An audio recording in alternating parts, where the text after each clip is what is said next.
All right, so we're gonna get started with NeoFly. Again, right back to this app. Keeps pulling me back.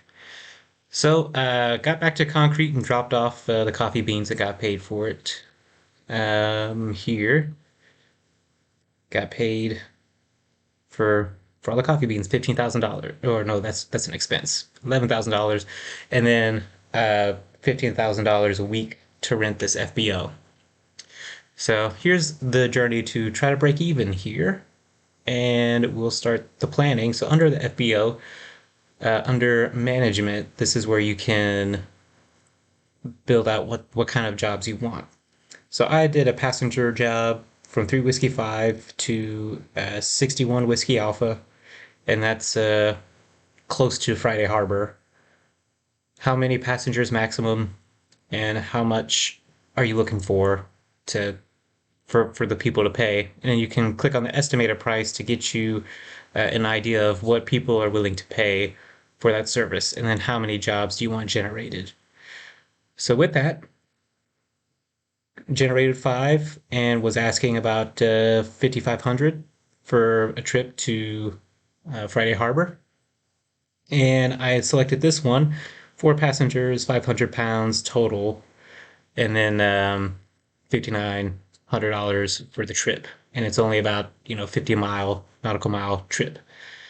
So this is what I'm going to be doing today, is just ferrying some passengers off to San Juan Island, and they'll be able to vacation. And the runway is a grass strip, and the it's like on some private property.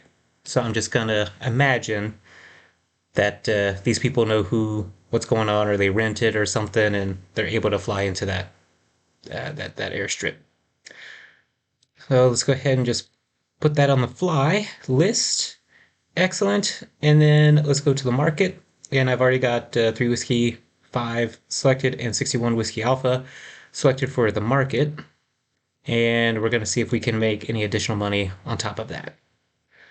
So right now we have about 618 free pounds. And I can take these clothes to 61 Whiskey Alpha and get a profit of $7,000. So I could get somewhere around about $1,200, $1,200, $12,000 in total. And then, so I got to spend a little money, make a little money. So spend 26,000, and then when I sell it, I should make a profit of $7,000. So we're going to do exactly that. I'm going to select my 310.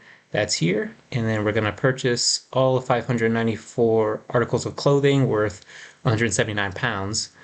And we're going to put that onto our aircraft cargo. Let's go. And yes. So I spent that money. It's now attached to my aircraft from my FBO. So I have a second thing that I got to do. And that's it. That's all the setup. So here's the trip, all the way across Lopez Island into San Juan Island. And this is the airstrip that I'm going to be landing into. Now this is about 2,400 foot runway, which should work. And it's right off the shore.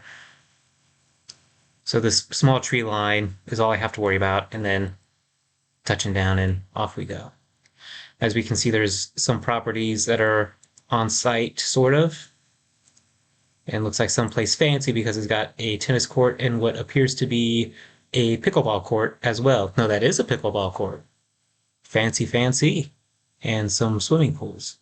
So excellent place for these people to spend a little cash, and then also for me to spend even more cash to sell some shirts. Maybe it's merch shirts or something. I don't know. Something that's going to be worth around $30,000. Okay. So that's the plan. Now for the weather reports, let's go to the weather reports. And here is, let's see, actually, about close to 10 a.m. now.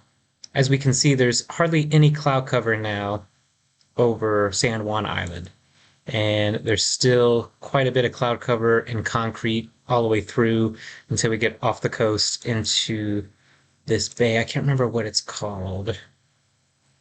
Oh, Salish Sea, Salish Sea. getting out there. Anyway, back to here. And do we have any precipitation accumulation within the last hour? It's really not too much. We may run into some light snow, maybe a patch of fog or two. But after that, looks like there's nothing. And then on the radar, looks like a little something, something there. So we'll see when we get out there. And then looks like we're going to have a crosswind on landing here because the wind is coming from the south, whipping around, coming from the south. And then concrete, I may have to take off to the east and then loop back around somehow. And that's going to be a tough turnaround because it's not a lot of space to work with. Especially with, let's see, the METAR data for Kilo Bravo Victor Sierra. All right, so it looks like variable direction, 5 knots, and it's clear. Typically, it's from 12,000 feet down because we see that it's an overcast, so it looks like it's probably clear from 12,000 feet below that. And then altimeter pressure is probably going to be set to 29.52. And nothing else other than that.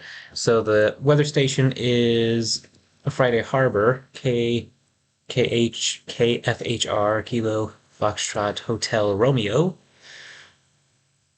And same thing, clear. And I don't think, maybe it's clear from 4,000 foot down, but that doesn't make sense because otherwise it should say if it's broken or overcast or whatever.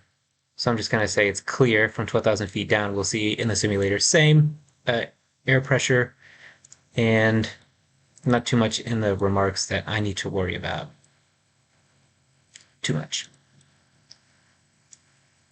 And then variable at 4 knots. So we'll see when we get over there what kind of wind we're dealing with. And then under Sky Vector, here's our flight plan, 50 nautical miles, and we are bumping up against Whidbey Island, or Whidbey Approach. This is what, yeah, Whidbey. And we're brushing like right on the Charlie airspace, so we may just barely get around that. But then again, this is going to Friday Harbor, so we probably will need to ask permission to get through the Charlie airspace. But that's it.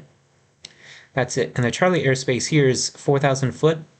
So maybe I could just fly over it by going 4,500. We'll see how the weather looks. All right, so that's the plan. And I'll load up the sim and see you in there.